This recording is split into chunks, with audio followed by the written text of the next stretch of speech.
पहले हमने वाणी और मेधा की दिशा को देखा, अब हमारा ध्यान जीवन की उन स्थितियों पर जाता है जहां संतुलन बनाए रखना जरूरी है।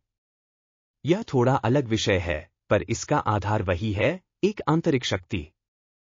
रोग भी जीवन का ही एक हिस्सा है, उसी प्रवाह में असंतुलन के रूप में प्रकट होता है। इसलिए उपचार भी बाहर से थोपा हुआ नहीं, बल्कि भीतर की शक्ति को जगाने जैसा लगता है। इस सूक्त में पर्जन्य का उल्लेख है, जिसका अर्थ सिर्फ वर्षा नहीं, बल्कि जीवन को बनाए रखने वाला पोषणकारी प्रवाह है। यह प्रवाह दर्शाता है कि जीवन स्थिर नहीं, बल्कि निरंतर परिवर्तनशील है। इसी प्रक्रिया में संतुलन बना रहता है या टूट जाता है, और रोग उसी टूटे संतुलन का प्रतीक है। शर एक वस्तु से बढ़कर एक दिशा, एक लक्ष्य की ओर बढ़ती ऊर्जा का संकेत है। जीवन के संदर्भ में यह उस तत्व की ओर इशारा करता है जो हमें सक्रिय रखता है, पोषण देता है, रक्षा करता है और विकारों से उबरने में मदद करता है। यहाँ उपचार का अर्थ केवल रोग दूर करना नहीं, बल्कि जीवन तत्व को सही दिशा देना भी है।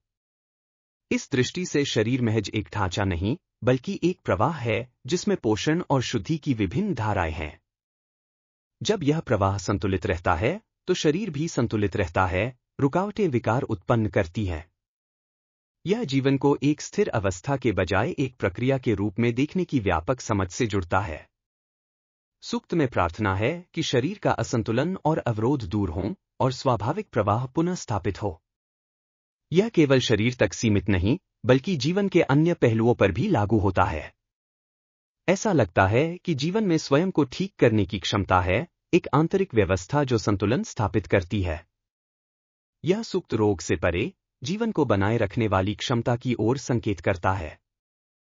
पहले सूक्त में वाणी और अभिव्यक्ति की बात थी, यहाँ जीवन और संतुलन की। ये जुड़े हुए हैं, एक अभिव्यक्ति है, दूसरी संरक्षण। इन दोनों के बीच ही जीवन स्वयं उपस्थित है। ज्ञान के साथ साथ उसके अनुप्रयोग की भी आवश्यकता है। आगे के सूक्तों में जल, प्रवाह, शुद्धि और पोषण के बीच संबंध और स्पष्ट होगा।